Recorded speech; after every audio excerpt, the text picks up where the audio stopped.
नमस्कार, खबर उत्तराखंड में आपका स्वागत है। आपके साथ हाजिर हूं मैं कंचन। शुरुआत करेंगे बुलेटिन की बड़ी खबरों के साथ। खबर देहरादून से है, जहां गांधी पार्क में हर घर तिरंगा कार्यक्रम के तहत प्रभात फेरी का आयोजन किया गया, जिसमें सीएम पुष्कर सिंह धामी ने शिरकत की। इस दौरान शिक्षा मंत्री धन सिंह रावत सहित शिक्षा विभाग के तमाम अधिकारी भी मौजूद रहे। वहीं बड़ी संख्या में छात्र छात्राओं ने कार्यक्रम में हाथ में तिरंगा लेकर रैली में हिस्सा लिया। बता दें कि 13 अगस्त से 15 अगस्त तक हर घर तिरंगा अभियान चलाया जाएगा।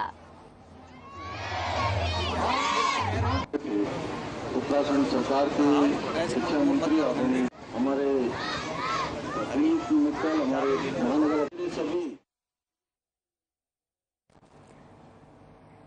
देहरादून में यूकेटी के केंद्रीय उपाध्यक्ष एनके गोसाई ने बीजेपी का दामन थाम लिया, जहां बीजेपी प्रदेश कार्यालय में रायपुर विधायक उमेश शर्मा काऊ ने यहां पर एनके गोसाई को बीजेपी की सदस्यता दिलाई, जहां एनके गोसाई के साथ कुछ कार्यकर्ता भी मौजूद रहे। वहीं बीजेपी ज्वाइन करने के बाद एनके गोसाई ने कहा कि बीजेपी मेरे लिए नई पार्टी नहीं है, बल्कि मेरी घर वापसी हुई है, क्योंकि कॉलेज समय से मैं एबीवीपी में सक्रिय सदस्यों में से एक था।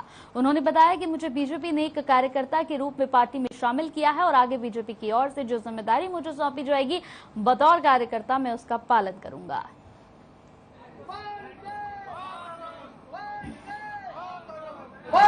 जब मैं स्कूल कॉलेज से निकला था, तो मैंने डीएवी कॉलेज ज्वाइन किया था 1991 में। तो जो मेरे लाइफ का जो पहला संगठन था वो था भारतीय जनता पार्टी का विद्यार्थी विंग, अखिल भारतीय विद्यार्थी परिषद। मैं वहाँ पर रहा। 1994 में जब वो उत्तराखंड राज्य आंदोलन पीक पर था, तो मैंने फिर जन भावना को देखते हुए उत्तराखंड का आंदोलन ज्वाइन किया। आज मैं भारतीय जनता पार्टी ज्वाइन नहीं करूँ, बल्कि मेरी घर वापसी है आज। तो बड़ी खुशी हो रही है मुझे। और तमाम लोग मेरे क्षेत्र में चुनाव लड़ा, 2 दिन चुनाव लड़ा, मैं जीते थोड़ा रह गया। तो जनपद उधम सिंह नगर के जसपुर तहसील परिसर में राष्ट्रीय खाद्य सुरक्षा योजना के तहत यहां डोर स्टेप डिलीवरी का उद्घाटन किया गया, जिसमें जसपुर क्षेत्र के सभी सस्ता गल्ला विक्रेता मौजूद रहे। साथ ही संभागीय खाद्य नियंत्रण बीएस चुड़ाल और खाद्य आयुक्त राहुल शर्मा सहित संभागीय यहां पर विपणन अधिकारी राधा मिश्रा मौके पर पहुंची और हरी झंडी दिखाकर यहां डोर स्टेप डिलीवरी के पहली गाड़ी को रवाना किया। वहीं संभागीय खाद्य नियंत्रक बीएस चुड़ाल ने बताया कि भारत सरकार की योजना के तहत जसपुर में डोर स्टेप डिलीवरी का शुभारंभ किया गया। उन्होंने बताया कि कई बार शिकायत मिली थी कि टाइम से राशन नहीं पहुंच पाता है या फिर कई बार रास्ते से राशन चोरी भी हो जाता था, इसीलिए डोर स्टेप डिलीवरी का उद्घाटन किया गया।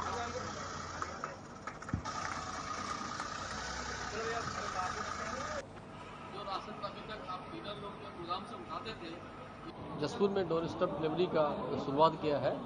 ये भारत सरकार की और उत्तराखंड सरकार की योजना है। इसमें कई बार ये शिकायतें आती थी कि टाइम से राशन डीलर को दुकान में नहीं मिलता है, और इसके साथ साथ कई बार राशन गोदाम से उठता है, वहाँ दुकान में पहुँचने तक आधा पहुँचता है, इधर उधर से चोरी हो जाती है। इसकी रोकथाम के लिए दूसरा, जो हमारे जितने राशन के उपभोक्ता हैं वो दुकान में जाते थे, कई चक्कर लगा कि आज राशन नहीं आया, कल नहीं आया, ये समस्याएं होती थी। इसलिए भारत सरकार की मंशा है, उत्तराखंड सरकार खाद्यान्न विभाग की मंशा है।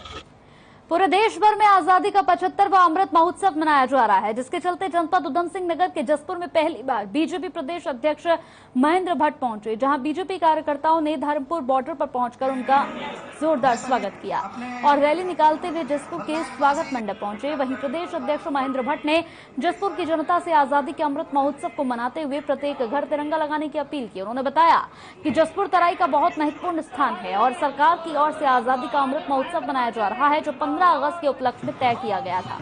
आपको बता दें कि प्रत्येक परिवार में तिरंगा फहराया जाएगा। साथ ही उन्होंने कहा कि सबका सहयोग लेकर ऐसा वातावरण बनाया जाए कि हर परिवार में तिरंगा लगे और एक अच्छा राष्ट्रवादी माहौल देश का बने।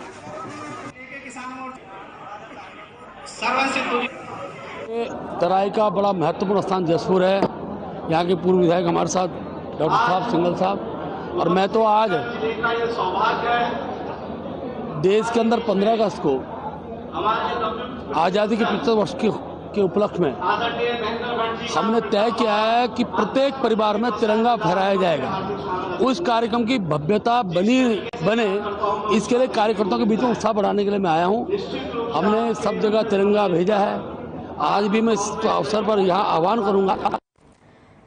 आजादी की 75वीं वर्षगांठ के अवसर पर भारतीय कांग्रेस कमेटी की ओर से आज देश भर में भारत जोड़ो तिरंगा यात्रा निकाली गई। वहीं हरिद्वार में भी भारत के स्वतंत्रता सेनानियों की याद में यात्रा निकाली गई। इस यात्रा की अगुवाई पूर्व कैबिनेट मंत्री सुरेंद्र सिंह नेगी ने सैकड़ों की संख्या में कांग्रेस नेता और कार्यकर्ताओं के साथ की। कांग्रेस नेता सतपाल महाराज ने बताया कि कांग्रेस की ओर से 9 से 15 अगस्त तक हर जिले में 75 किलोमीटर की भारत जोड़ो तिरंगा यात्रा निकाली जाएगी। यात्रा के दौरान बढ़ती महंगाई, बेरोजगारी और स्वास्थ्य सुविधाओं पर चर्चा की जाएगी। पूर्व कैबिनेट मंत्री सुरेंद्र सिंह नेगी ने कहा कि महात्मा गांधी और जवाहरलाल नेहरू ने इस देश की आजादी की नींव रखी थी, जिससे फलस्वरूप लाखों स्वतंत्रता सेनानियों के बलिदान से हमें यह आजादी मिली है। इसी उद्देश्य से तिरंगा यात्रा निकाली जा रही है और सभी राजनीतिक पार्टियों को राजनीति भूलकर आजादी के 75वें स्वतंत्र दिवस की बड़ी धूमधाम से यहां पर शुरुआत कर देनी चाहिए और बड़े धूमधाम से इसे मनाना चाहिए।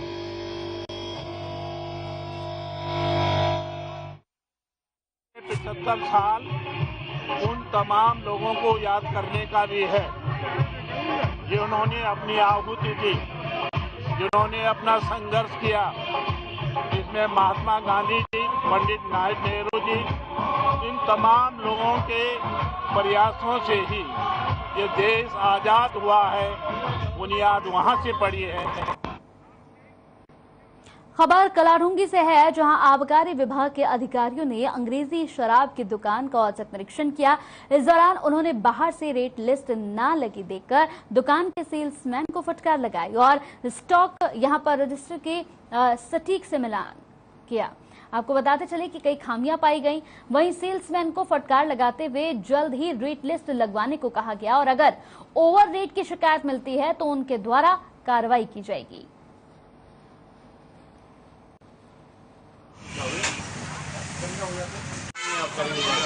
दुकान को चेक करने के लिए हम थे, तो इसकी दुकान में रेट लिस्ट नहीं पाएगी। अन्य भी कई खामियां हैं। स्टॉक को समय लगेगा। कालाडूंगी में 3-4 दुकानें हैं सर, बेल प्लाव है, कोटा बाग है। लगातार ओवर रेट की भी शिकायतें आती रही, क्या कार्रवाई करता विभाग सर? ओवर रेट की शिकायत आने पर कार्रवाई करते हैं। फिलहाल तो इस दुकान की उन दुकानों को जिनमें आपसे कराई है कोई शिकायत फिलहाल तो नहीं। कालाडूंगी में कोई शिकायत नहीं है अभी तक सर? कालाडूंगी की दुकान से कोई शिकायत नहीं है। शिकायत आने पर उसका तुरंत समाधान किया जाता है, चालान किया जाता है। खबर लक्सर से है, जहां क्षेत्र में अवैध खनन पर रोक नहीं लग पा रहा है और अवैध खनन का खेल लगातार जारी है। वहीं यहां एसडीएम ने अवैध खनन की सूचना मिलने पर छापेमारी करते हुए यूपी से उत्तराखंड में खनन सामग्री से लदे 7 वाहनों को पकड़ा है। जी हां, पकड़े गए वाहनों को सीज कर दिया गया है। वहीं एसडीएम गोपाल राम बिंदवाल ने बताया कि उन्हें अवैध रूप से यहां मिट्टी परिवहन की बार-बार शिकायतें मिल रही थी। इसी कड़ी में छापेमारी करते हुए मिट्टी से भरे कुछ डंपर यूपी से उत्तराखंड की ओर आ रहे थे, जिस पर छापेमारी करते हुए 7 वाहनों को पकड़कर सीज कर दिया गया है और उनके खिलाफ कार्रवाई की जा रही है।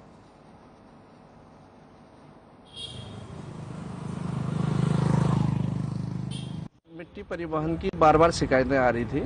कल रात को कुछ लोगों के द्वारा शिकायत दी गई, कुछ वाहन डंपर मिट्टी लेकर के यूपी से इधर उत्तराखंड की ओर आ रहे हैं। तो रात को मेरे द्वारा छापामारी की गई तो 7 डंपर और एक ट्रैक्टर अवैध मिट्टी भरे हुए और एक में रेत भरा हुआ पकड़ा गया और जिसको पकड़ करके यहाँ पे सीज किया गया और अग्रिम कार्रवाई। तो खबर रुड़की तहसील के भारापुर भौरी मार्ग की है, जहां कृषि जमीन पर कॉलोनी काटने की तैयारी की जा रही है। जी हां, इसके लिए जमीन का भराव चल रहा है। बड़ी बात यह है कि कई बीघा भराव कर दिया भी यहां पर गया है, वो भी बिना विभागीय अनुमति के। इसके साथ ही यहां पर पूरा हीरो सिटी के पीछे भी कई बीघा जो है वो भराव कर दिया गया। बताया जा रहा है कि खनन का भराव रात के अंधेरे में किया जाता है। यही वजह है कि इसकी भनक अभी तक प्रशासनिक अधिकारियों तक नहीं हुई है और ऐसे में सरकार को राजस्व का बड़ा नुकसान हो रहा है। रुड़की तहसीलदार चंद्रशेखर वशिष्ठ का कहना है कि मामला मीडिया के द्वारा संज्ञान में आया है। मौका मुआयना कर जांच की जाएगी। जांच के उपरांत उचित कार्रवाई को अमल में लाया जाएगा।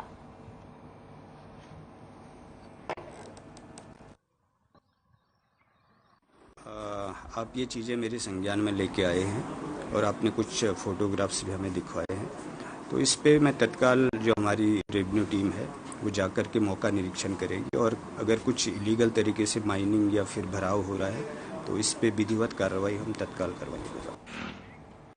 रुड़की विकास खंड में सरकारी धन को किस तरह से बट्टा लगाया जाता है, इसका अंदाजा विकास खंड में पड़ने वाले गांव के यहां खस्ताहाल हालातों से ही पता चलता है। दरअसल विकास खंड नगर निगम क्षेत्र में सड़क का निर्माण करा रहे हैं। इतना ही नहीं, करीब 10 लाख रुपए की इंटरलॉकिंग सड़कों को ब्लॉक से बना दिया गया है और अपना बोर्ड भी लगा दिया गया है। ताज्जुब की बात तो यह है कि सड़क को बने कुछ महीने ही हुए और वो क्षतिग्रस्त होना शुरू हो गई। जब इस मुद्दे पर अधिकारियों से जानकारी लेनी चाहिए तो उन्होंने झबरेड़ा विधायक के ऊपर अपना पल्ला झाड़ दिया।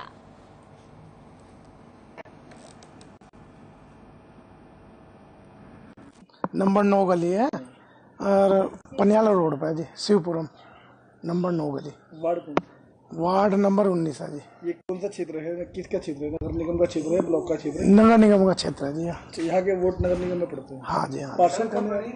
पार्षद मांगे राम है जी। नगर निगम में ही है, अभी आया नगर निगम में कुछ दिन से ही। वोट डालते हैं नगर निगम, कब से? हाँ जी, वोट तो हमने अभी तो 2 ही बार वोट डाली इधर। कौन है पार्षद? ये है मांगे राम जी। ये सड़क कब बनी है आपकी? अभी बनी 2-2.5 महीने हुए। अच्छा, ठीक बनेगी सड़क? हाँ जी, बस ठीक है। किसने बनवाई सड़क? ये यहाँ के प्रधान जी हैं, रहीमपुर के आमीन प्रधान जी, उन्होंने बनवाई। खबर रुड़की से है, जहां ढंडेरा गांव में पुरानी रंजिश के चलते कुछ बदमाशों ने एक युवक को चाकू गोदकर उसकी हत्या कर दी। बताया जा रहा है कि हमलावर से बचने के लिए युवक काफी दूर तक दौड़ता रहा, लेकिन हमलावरों ने पीछा कर उसकी पीठ पर भी चाकू से कई वार कर दिए, जिसके बाद हमलावर वहां से फरार हो गए। बताया गया है कि उनके बीच पहले दोस्ती थी, लेकिन कुछ महीने पहले रुपयों के लेन देन के चलते उनके बीच विवाद हो गया। परिजनों का आरोप है कि युवक ने यहां कमरुजम्मा पर चाकू से ताबड़तोड़ वार, यहां पर कई बार वार किए। सूचना पर पहुंची पुलिस ने शव कब्जे में लेकर सिविल अस्पताल में उसे भर्ती कराया, जहां डॉक्टरों ने उसे मृत घोषित कर दिया। साथ ही पुलिस ने आरोपी की तलाश भी यहां पर शुरू कर दी है।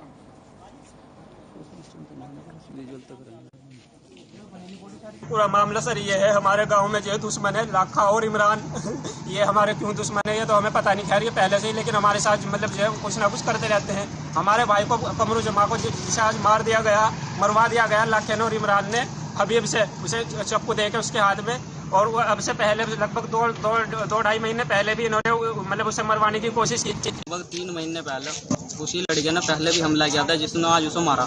क्या नाम है उसका? उसका नाम है जी हबीब, हमारे भाई का नाम है जी कमरुजम्मा। कौन से गांव से? ढंडेरा से सर। किस बात को लेकर मारा गया? उनका कोई आपसी झगड़ा हुआ था उस टाइम में, मुझे तो इस बात का पता नहीं है कि उनका झगड़ा क्यों हुआ था, लेकिन उस टाइम में हम थोड़ा शादी में बिजी थे। हमने थोड़ी उसमें हमारे भाई ने ही रिपोर्ट करी थी, और हमारे गांव के 2-3 आदमी तभी उसे छुड़ा के ले आए थे और पुलिस वाले ने छोड़ दिया। खबर हरिद्वार से है, जहां शहर में पिछले कई दिनों से चैन स्नैचिंग की घटनाओं को अंजाम देने वाले 3 बदमाशों को कनखन थाना पुलिस ने यहां पर गिरफ्तार किया है। कंखल पुलिस ने आरोपियों को वैरागी कैंप क्षेत्र से उस समय गिरफ्तार किया जब ये तीनों चोरी की एक बिना नंबर की स्कूटी से चैन स्नैचिंग की फिराक में थे। पुलिस को देखते हुए तीनों आरोपी भागने लगे, तभी पुलिस ने इन तीनों को दबोच लिया। साथ ही पुलिस ने तीनों के पास से लूटी हुई 4 चेन, 2 बाइक, 1 स्कूटी बरामद की है। दरअसल पुलिस के अनुसार ये तीनों बदमाश अपने महंगे शौक पूरे करने के लिए चैन स्नैचिंग करते थे। इसमें मुख्य रूप से हमारी जो पिछले कुछ दिनों में जो चेन स्नैचिंग की घटनाएं हुई थी शहरी क्षेत्र में, इसके संबंध में एक गिरोह है जो कि पकड़ा गया है, जिसमें 3 अभियुक्त इसके गिरफ्तार किए गए हैं। इनसे जो 4 घटनाएं हैं इनका अनावरण हुआ है और इनसे संबंधित माल भी बरामद हुआ है। इसके अलावा इनसे 2 मोटरसाइकिलें और 1 स्कूटी जो कि चोरी की हैं ये भी इनसे बरामद हुई है। अभी तक की जो जानकारी में वो नहीं आया है, लेकिन इनसे हम जो और इनके साथी इनकी भी हम छानबीन करेंगे। और ये सारे लोग फैक्ट्रियों में काम करने वाले हैं, यहाँ सिरकुल में काम करते हैं। एक आध तो इसमें काफी अच्छे हाईली पाई। त्योहारों का सीजन शुरू होते ही मिलावटखोरों की संख्या बढ़ जाती है। आगामी रक्षाबंधन के त्योहार को लेकर मिठाई के साथ साथ अन्य खाद्य वस्तुओं की भारी मात्रा में बिक्री होती है। खाद्य सुरक्षा अधिकारी राजेंद्र पाल ने बताया कि रक्षाबंधन के त्योहार को लेकर विशेष टीम बनाई गई है, जो सभी दुकानों पर जाकर गुणवत्ता की जांच करेगी और दुकानों से खाद्य वस्तुओं के सैंपल लेकर यहां चेकअप के लिए लैब भेजने का काम करेगी। उन्होंने कहा कि यदि किसी दुकानदार का कोई भी सैंपल फेल होता है या किसी चीज की मिलावट पाई जाती है तो उसके खिलाफ कानूनी कार्रवाई की जाएगी। महीने भर के राउंड उसमें हो गया सर, 1 महीना ज्यादा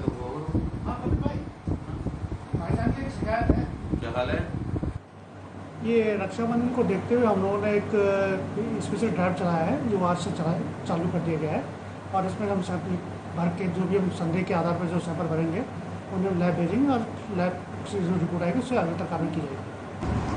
अभी हमारे द्वारा ये है कि विभाग ने अभी मोबाइल एयर को बनाया है, स्पेशल ड्राइव की टीम गठित की गई है। मुहर्रम महीने में हजरत इमाम हुसैन की शहादत को याद करते हुए हरिद्वार में आज नमाज के बाद ताजियों ने जियारत के लिए सार्वजनिक स्थलों पर स्थापना की। शहर में विभिन्न स्थानों पर, सड़कों के किनारे और प्रमुख चौराहों पर ताजियों को यहां पर अकीदतमंदों की दीदार के लिए रखा गया। सभी स्थानों पर स्थापित किए गए ताजियों पर यहां मजलिस और साथ ही फतिहा खाने के बाद खराज अकीदत पेश की गई। पुलिस और जिला प्रशासन ने मुहर्रम के चलते सुरक्षा और अन्य व्यवस्थाओं को लेकर चाक चौबंद इंतजाम किए। तो हजरत इमाम हुसैन की शहादत को याद किया गया। आज का दिन बेहद खास यहाँ पर प्रशासन पूरी तरह से यहाँ पर तैयार नजर आया। मुहर्रम पर ताजिया का जुलूस निकाला गया, सभी ने बढ़ चढ़कर इसमें हिस्सा लिया और हजरत इमाम हुसैन की शहादत को याद किया।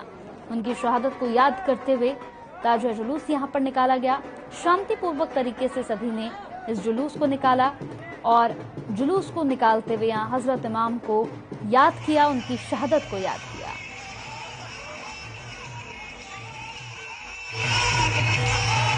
निकाले जा रहे हैं, क्यों और क्यों निकाले? अब बताओ, बोलो। 10 तारीख आज का दिन हुसैन की शहादत का दिन है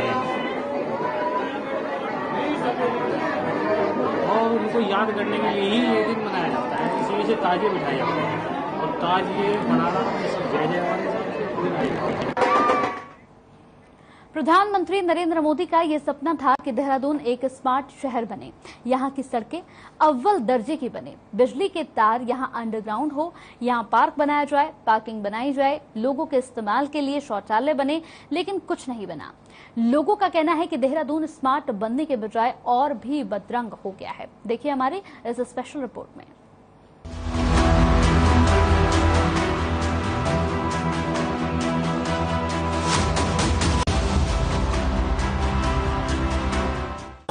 कौन सा डे नाइट काम करे उसमें जब कंप्लीट डेट है, कंप्लीट डेट क्या है तुम्हारी? तुम्हारी डेट क्या है? कंप्लीट डेट क्या है? सर इनका कंप्लीशन खत्म हो गया। खत्म हो गया। तब आप डे नाइट काम करने का तुम्हारी जो कंप्लीट जो करने का डेट थी वो खत्म हो गई। कब खत्म हुई? 1 मई को सर। 1 मई को एक्सटेंशन इस साल 22 तक एक्सटेंशन दिया। उसके बाद बताइए आप 24 आवर्स काम कर रहे हैं, उसके बाद ये हालत है। अभी पीछे भी कंप्लीट नहीं है। आप बुलाइए और इनके खिलाफ जो कार्रवाई करनी चाहिए। अब बहुत हो गया, अब इसे सीधा सीधा बुलाइए, इनके घर भी है नहीं चाहिए ऐसी स्वास्थ्य हटाइए नहीं चाहिए।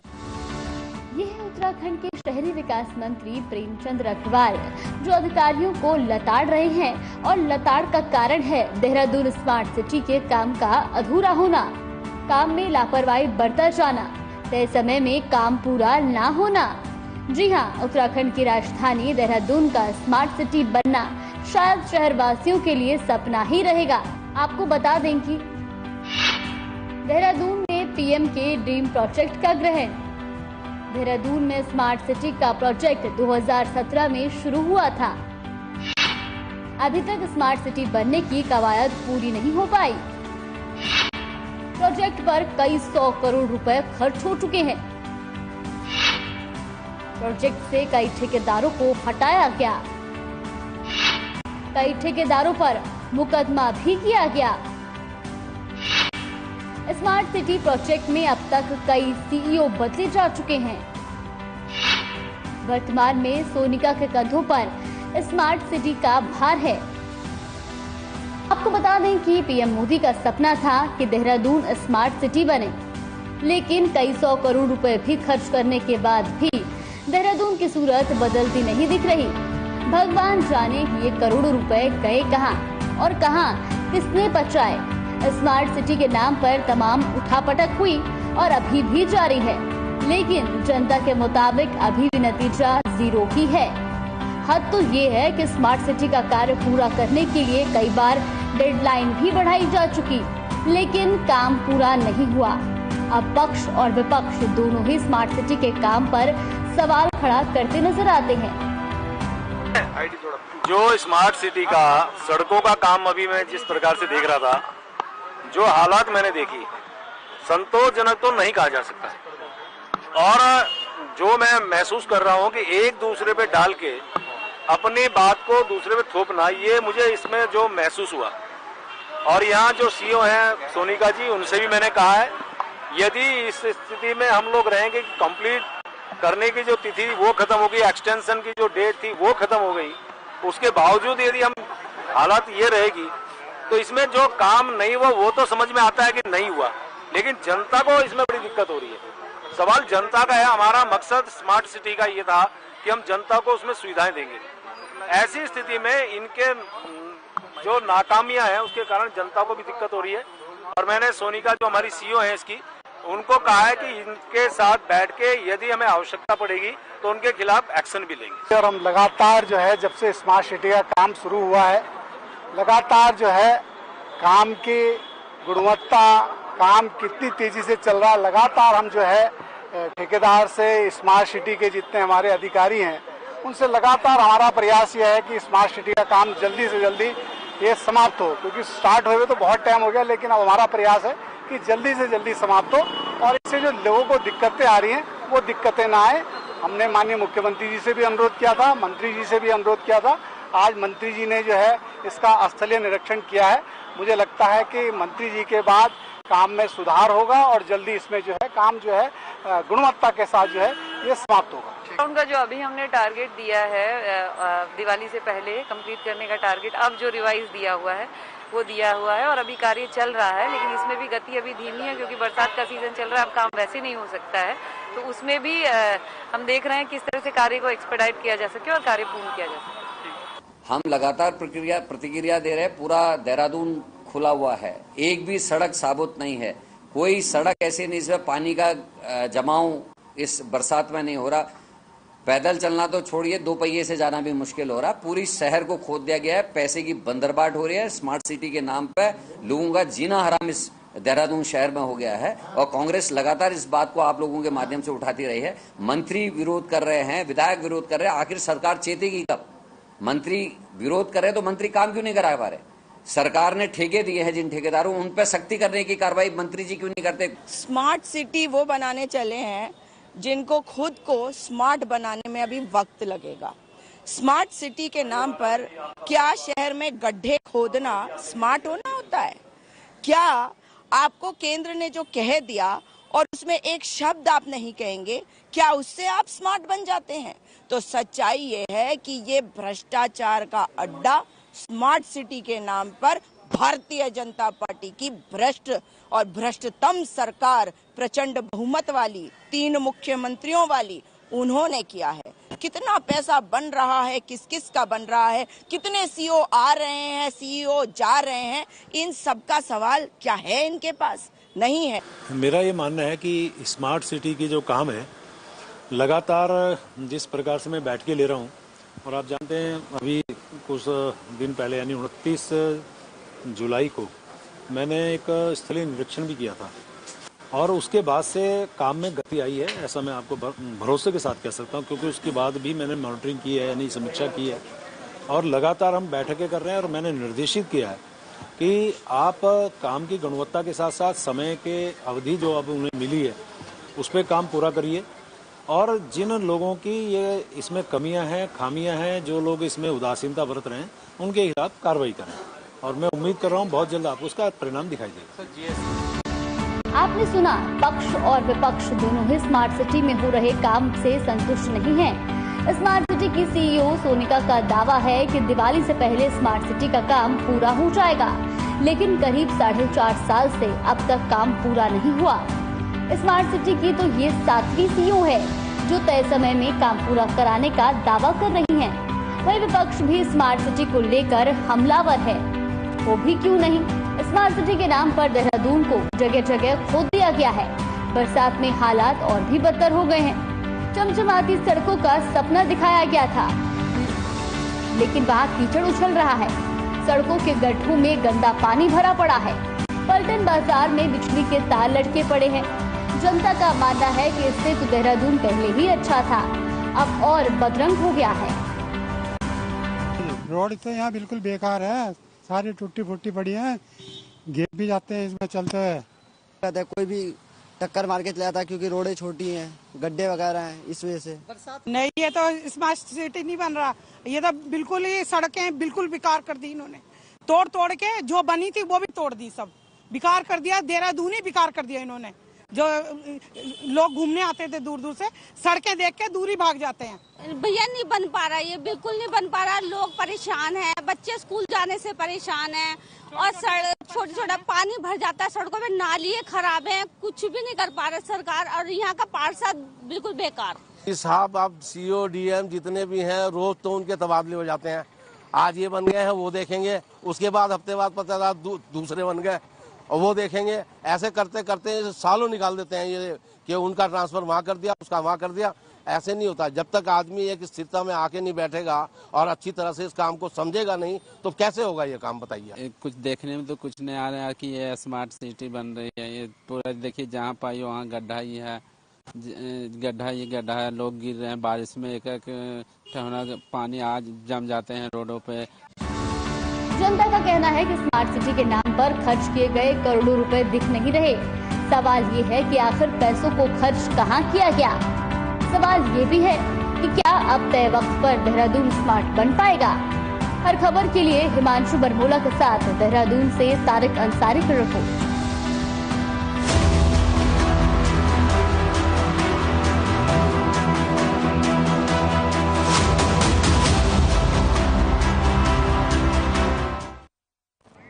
चलिए, इसी के साथ उत्तराखंड के बुलेटिन में मेरे साथ इतना ही। नमस्कार।